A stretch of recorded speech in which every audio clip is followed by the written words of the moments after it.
Hi guys, we are down here at Budds Beach, Gold Coast on a rainy day to celebrate 17 weeks of pregnancy today.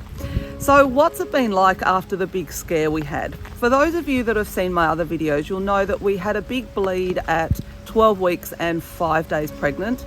Really scary. I was taken to hospital by ambulance. We came a hair's breadth away from losing the pregnancy, so very grateful to have gotten through that.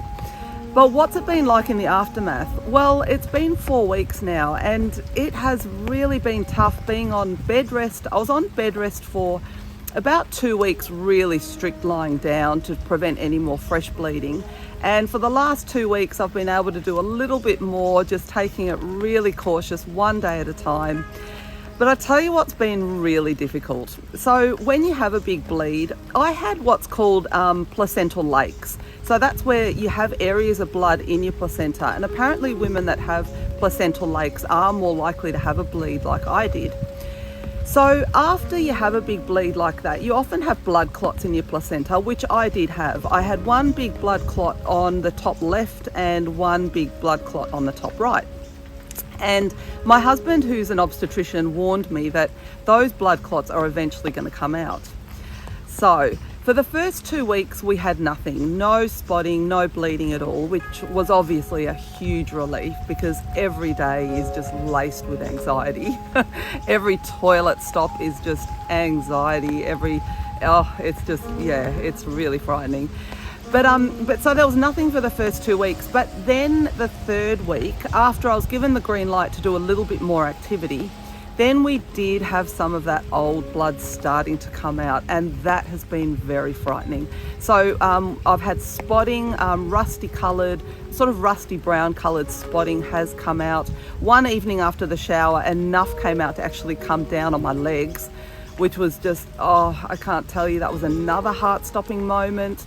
But again, thankfully, my husband, being an obstetrician, I always had him by my side, so he was able to confirm, look, that's old blood, that's okay, that's not fresh spotting, that's the old clot coming out. So, but look, I can't tell you how frightening it is. It is so scary. And when I look back at my pregnancy with my daughter, I had not a single drop of spotting for 9 months, whereas this has been completely different with that bleed, the spotting afterwards. You just go through spotting hell.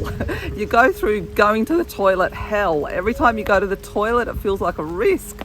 And I find myself walking around the house just holding my belly. It's like I just have this safeguard here. I've just sort of always got my hand here, just kind of trying to support it. And look, I tell you what, it is hard. For anyone else who's going through this, it's really hard. The anxiety can just go through the roof when you see any sort of colour on that toilet paper when you wipe. But look, the last probably few days there's been nothing again. So we are hopeful now that all the old blood has hopefully come out. And the last scan I did show that the majority of the placenta, apart from that clot that I still had in there, has healed up nicely. So it's looking strong.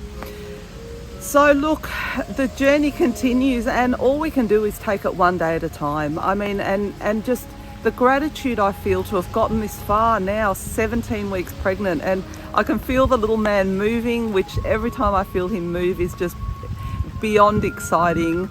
And when I look at the scan, especially that 4D image we have of him, it's just incredible. He's just a real baby growing and developing in there, and every day he stays in there safe and sound is just another day closer to our goal of having him born.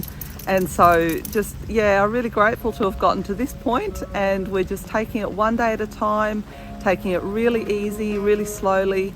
I do still experience nausea. It has gotten better though, so I can eat better now. So I can eat a little bit more vegetables, melons, fruit, watery fruit, cos lettuce is something I can definitely tolerate really well. Pumpkin, potato.